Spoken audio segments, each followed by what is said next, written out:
This is very, very hype. I'm really glad you guys liked the last one, and so I've got the whole iPad, and I'm ready to tell you about books that I like. The last one we left off with was On Trails by Robert Moore. So we're just going to keep going down the list. The next book that I have on the list is Heavy by Kizzy Lemon. I read this book in 2018. I got it for Christmas. My mom gave it to me. And it is a memoir. I'm gonna bring my iPad over here. Oh my god, my hip just popped. Wow, okay, I need to go for a run, clearly. I'm gonna read the description of it because I can't remember exactly what it's about, but I'll read it.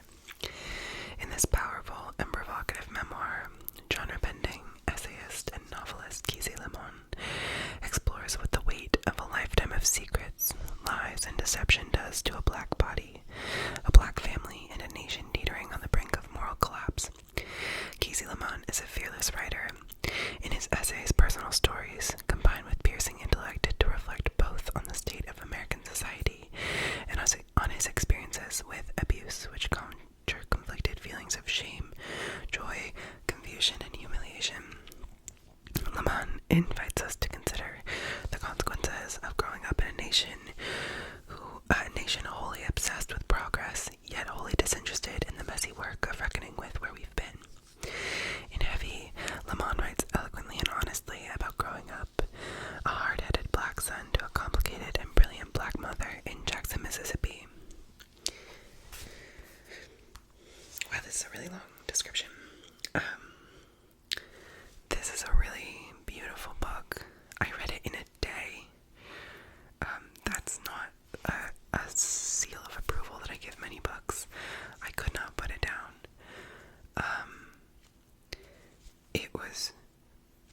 I really feel like that description of the joy, confusion, shame, sadness, all of those feelings were feelings that I had while reading this book. It's an incredible, incredible book.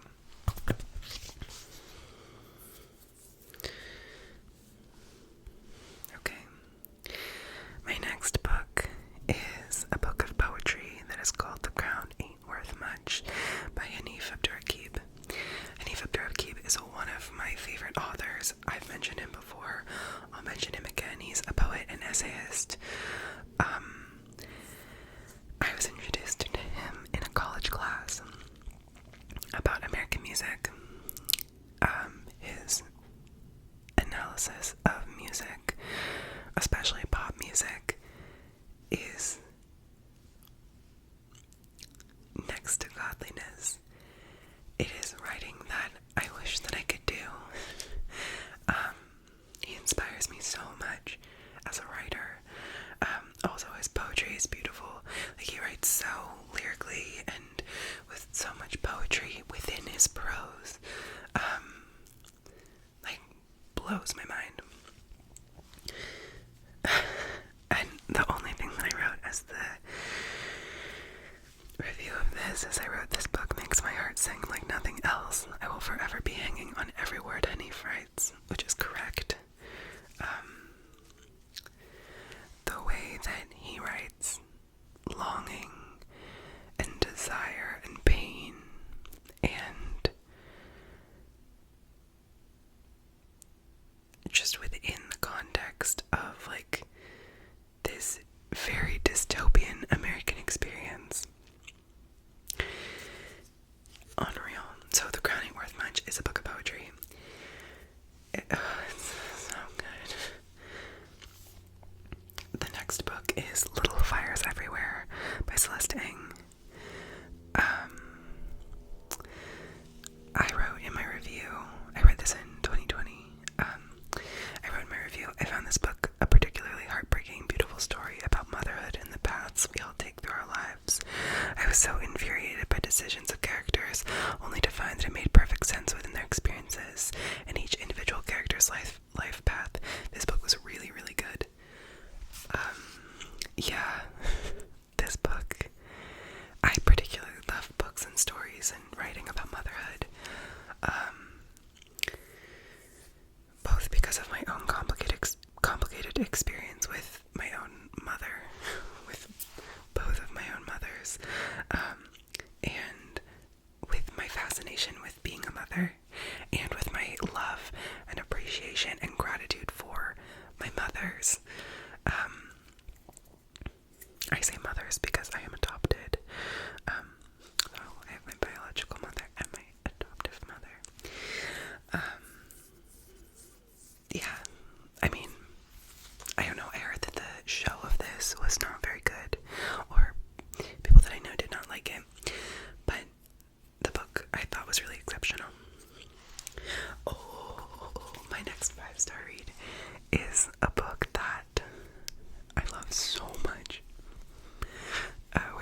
is why people read. It transported me to reading as a child and just being like immersed in like Magic Treehouse books or like Narnia or like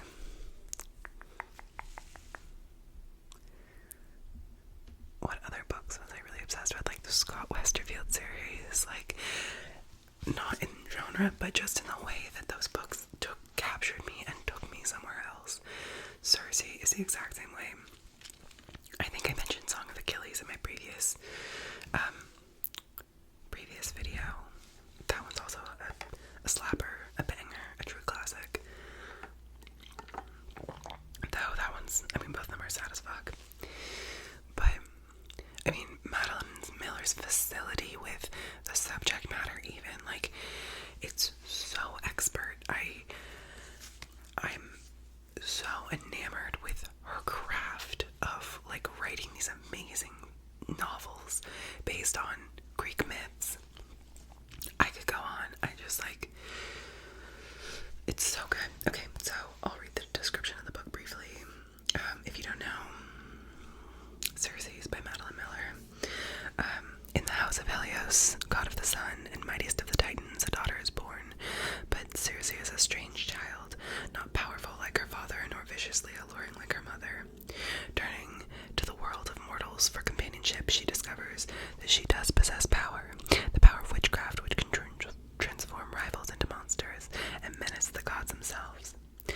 Threatened, Zeus banishes her to a deserted island where she hones her occult craft, tames wild beasts, and crosses paths with many of the most famous figures in all of mythology, including the Minotaur, Daedalus and his doomed son Icarus, the murderous Medea, and of course, wily Odysseus.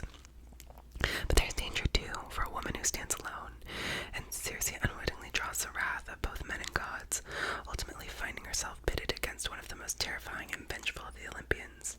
To protect what she loves most, Circe must summon all of her strength and choose once and for all whether she belongs to the gods she is born from or the mortals she has come to love. So good. Maybe that'll be a reread this summer if I get on my reading horse, which I think I have been because I finally finished another book. Who is she? Reading Queen. That's a really low bar for Reading Queen because I finished 2 books in like a month. So 2 books that I started like back in the winter. So anyway, but yeah, I finally finished The Scent Keeper. It is not on my 5-star reads list because it wasn't a 5-star read for me. That being said, it was beautiful. I could talk more about it in another video, but that's neither here nor there. Another book by Hanif Abdurraqib, They Can't Kill Us Until They Kill Us. This is his first book of essays. This is the book that I read for my American Popular Music class. Obsessed. I mean, I think potentially like the subject matter of the book was more relevant in like, when did it come out? 2016? 2017? Yeah, so like definitely the subject matter is more relevant to that time period, but I really feel like his writing kind of like spans the like generations and trends of music. I just love him so much. He spoke twice at my college, and like both times I totally shit my pants with excitement. Like, he's so cool. Anyway, I also saw him speak here. He's amazing. Here's the book description. In an age of confusion, fear, and loss, Hanif Abdurraqib's voice is a voice that matters. Whether he's attending a Bruce Springsteen concert the day after visiting Michael Brown's grave, or discussing public displays of affection at a Carly Rae Jepsen show, he writes with a poignancy and magnetism that resonates profoundly. In the wake of nightclub attacks in Paris, he recalls how he sought refuge as a teenager in music at shows and wonders whether the next generation of young Muslims will not be afforded that opportunity now. While discussing the everyday threat to the lives of Black Americans, Abdurraqib recounts the first time he was ordered to the ground by police officers for attempting to enter his own car. In essays that have previously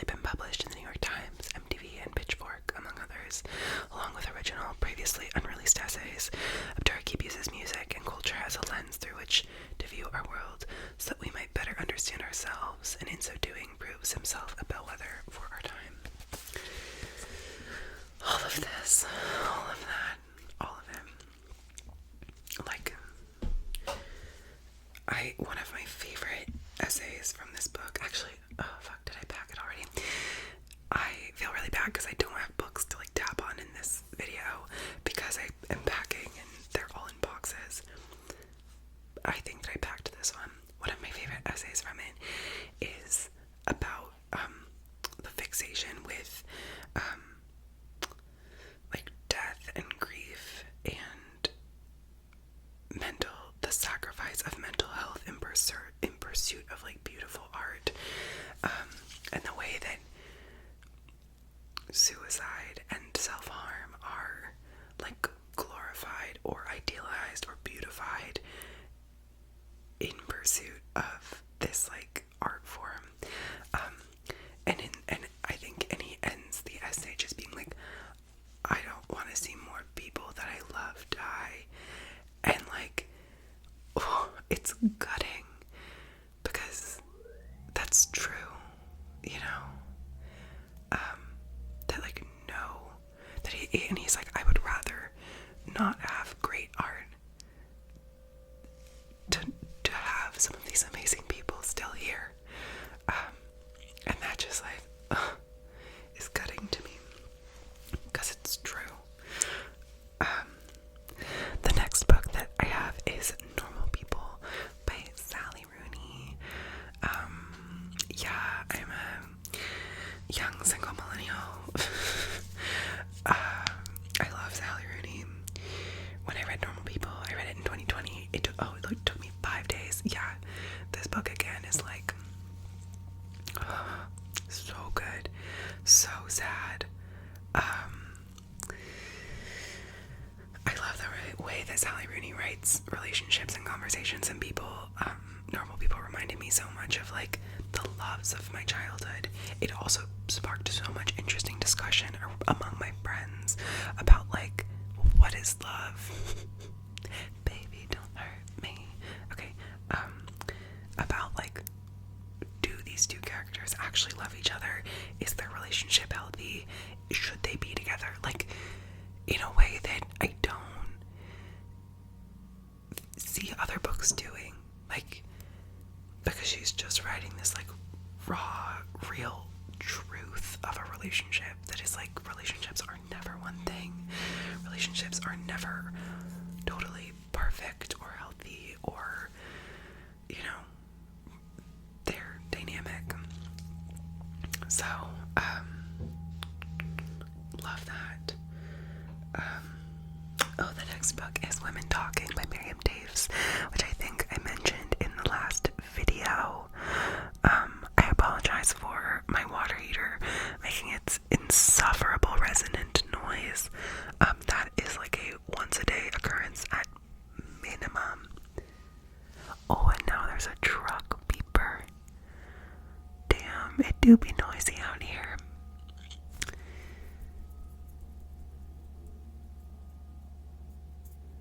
Should I stop? This is always the question in my mind. Like, is this enough to stop? I'm not going to. I'm gonna push onwards, but I hope it's not too terrible.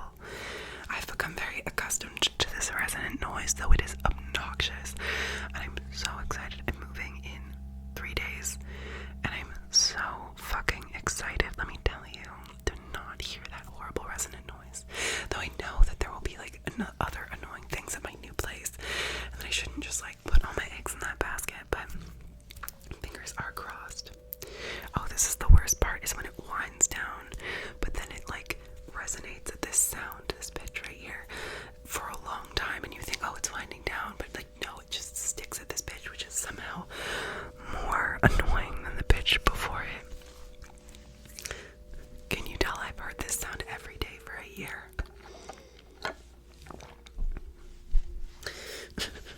Okay, Women Talking by Miriam Daves. I read this in 2019. I got it from the library, I remember. I really love this book. So I'll just read the description. One evening, 8 Mennonite women climb into a hayloft to conduct a secret meeting. For the past 2 years, each of these women and more than 100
So this says, okay, in this wickedly funny cultural critique, the author of the critically acclaimed memoir, Shrill exposes misogyny in the Me Too era.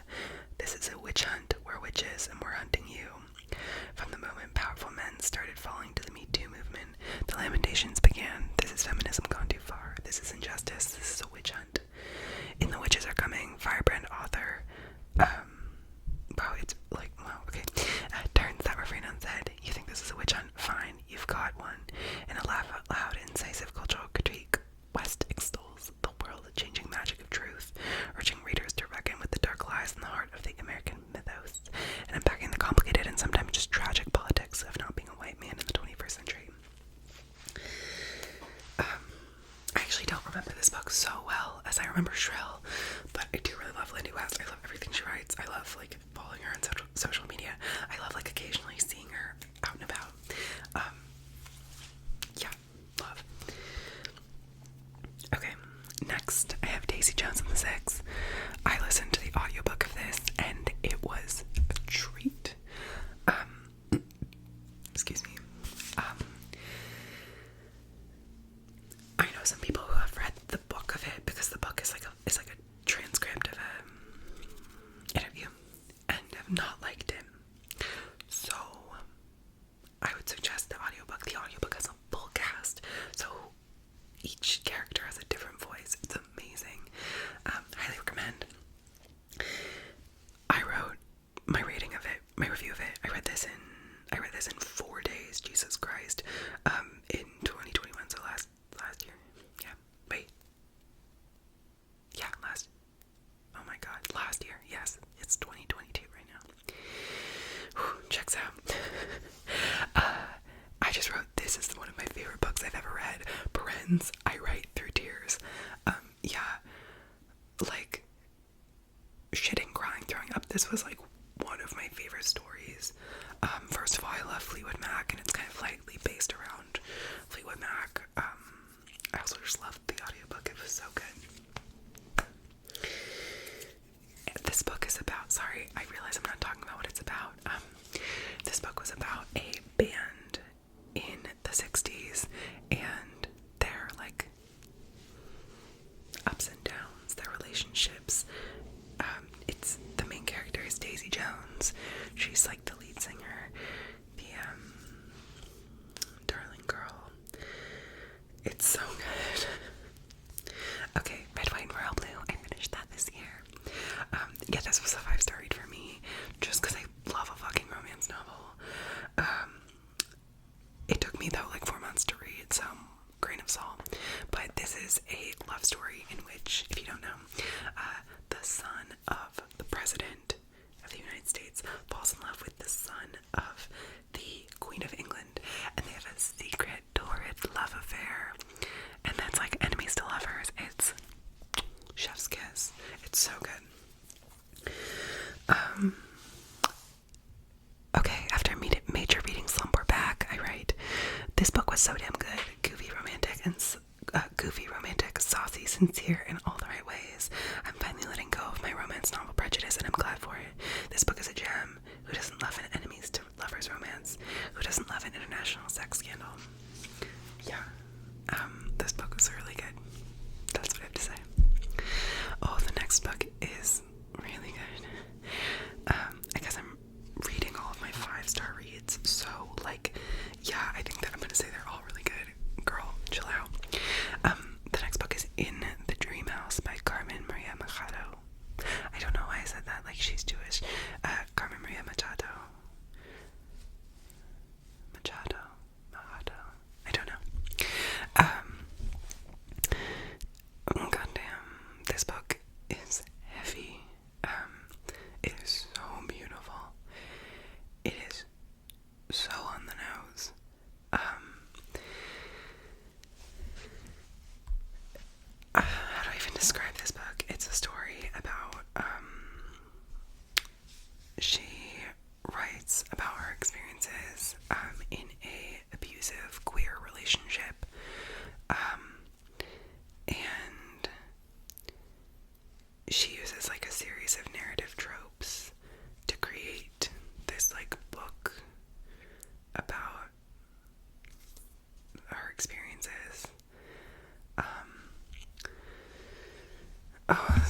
a common experience for folks in abusive relationships.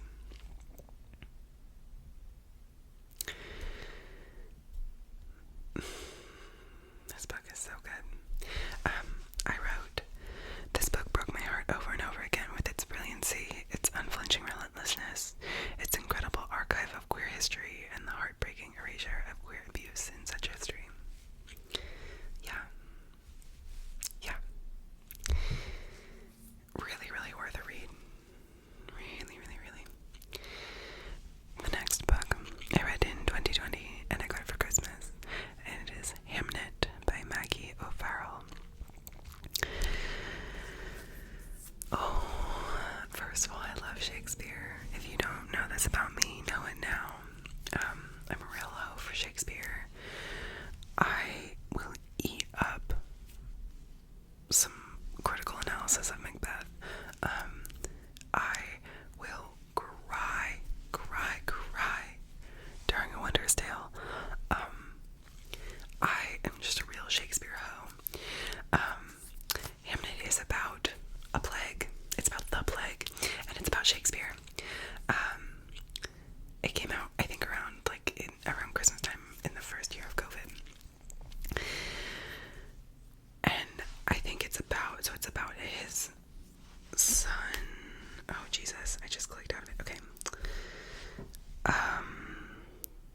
Drawing on Maggie O'Farrell's long-term fascination with the little-known story behind Shakespeare's most enigmatic play, Hamnet is a luminous portrait of a marriage, at its heart the loss of a beloved child. Warwickshire in the 1580s. Agnes is a woman as feared as she is sought after for her unusual gifts. She settles with her husband in the Henley Street, Stratford, and has 3 children, a daughter, Susanna, and then twins, Hamnet and Judith. The boy, Hamnet, dies in 1596 at age 11. 4 or so years later, the husband writes a play called Hamlet. Award-winning author Maggie O'Farrell's new novel breathes full-blooded life into a story of loss usually consigned to literary footnotes, and provides an unforgettable vindication of Agnes, a woman intriguably absent from history. I mean, even thinking about this book, it's like making me feel emotional. Let's see. Wow, I wrote a long review. This was like early COVID days. I was writing long reviews of books. I said, oh, this book was beautiful and haunting. And yes, if you were wondering, I sobbed reading it. It was made even more moving reading it during a pandemic. I am a Shakespeare person, but I was so glad the story did not center him and instead was a portrait of a family and a loss, making them as real as any of us, as conflicted as any of us, and as lost as I have felt over the past year. A truly excellent creation. I couldn't have said it better myself. Okay. The next book is Writers and Lovers by Lily King. This is one of my favorite books of all time. I keep saying that, and then I'm like, wait, all of these are my favorite books of all time. My only review of it is this is one of my favorite books I've ever read, full stop. I read it last March. It is a book about a young woman who is navigating her young adult life, navigating the weird, murky existence between, like being a youth and being an adult, like in the wake of her mother's death. And she is like trying to become a writer. Let me just read this. Blindsided by her mother's sudden death and wrecked by a recent love affair, Casey Peabody has arrived in Massachusetts the summer of '97 without a plan. Her mail consists of wedding invitations and final notices from debt collectors. A former child golf prodigy, she now waits tables at Harvard Square and rents a tiny, moldy room at the side of a garage where she works on the novel she's been writing for 6 years. At 31, Casey is still clutching onto something nearly all of her old friends have let go of, the determination to live a creative life. When she falls for 2 very different men at the same time, her world fractures even more. Casey's fight to fulfill her creative ambitions and balance the conflicting demands of art and life is challenged in ways that push her to the brink. Writers and Lovers follows Casey, a smart and achingly vulnerable protagonist, in the last days of a long youth, a time when every element of her life comes to a crisis. Written with King's trademark humor, heart, and intelligence, Writers and Lovers is a transfixing novel that explores the terrifying and exhilarating leap between the end of one phase of life and the beginning of another.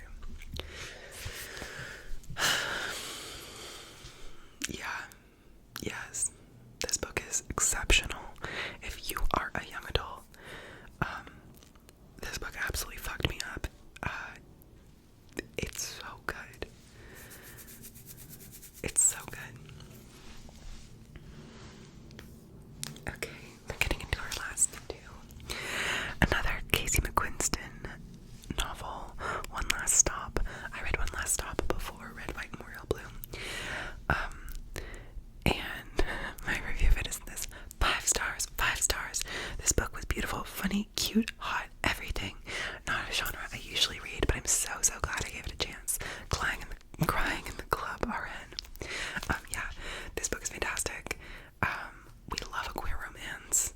We love, like, saucy, cute New York City girl, like, da-da-da-da. I love it. I don't have much more to say about it. I feel like you can tell that some of these books are just like, oh, I love it in my, like, and some of them are like, I love it in my soul, you know, and this one is more of just like a, I love it. That was not very descriptive, but I feel like IYKYK. The last book on my 5-star list is Catch and Kill: Lies, Spies, and a Conspiracy to Protect Predators by Ronan Farrow. I also listened to the audiobook of this, and it was clutch. I love Ronan Farrow. I don't think I can say that enough. He's amazing. Love that he's married to John Lovett. Like, chef's kiss. He's so beautiful and, like, cool and smart and, like, love. My review is this: listen to this audiobook. I love Ronan Farrow. Love the urgency, persistence, and care behind this book. It was hard to stick to because the stories were so painful, but I'm glad that I did. Yeah, factual. This is a really long story, and it's really painful. I mean, it's, you know, even in the subtitles, it says Conspiracy to Protect Predators. Like, it's really painful to read. So if this is a trigger for you, I'd say skip this one. But it's really good. And Ronan Farrow reads the audiobook, and I love him. I just love him. So it's, like, fun to hear him read his own story too. And, like, tell his own story, because I feel like it made it feel more intimate. It almost felt like a podcast, or like him talking about his own research, you know, like he could add elements to the story through his voice that wouldn't come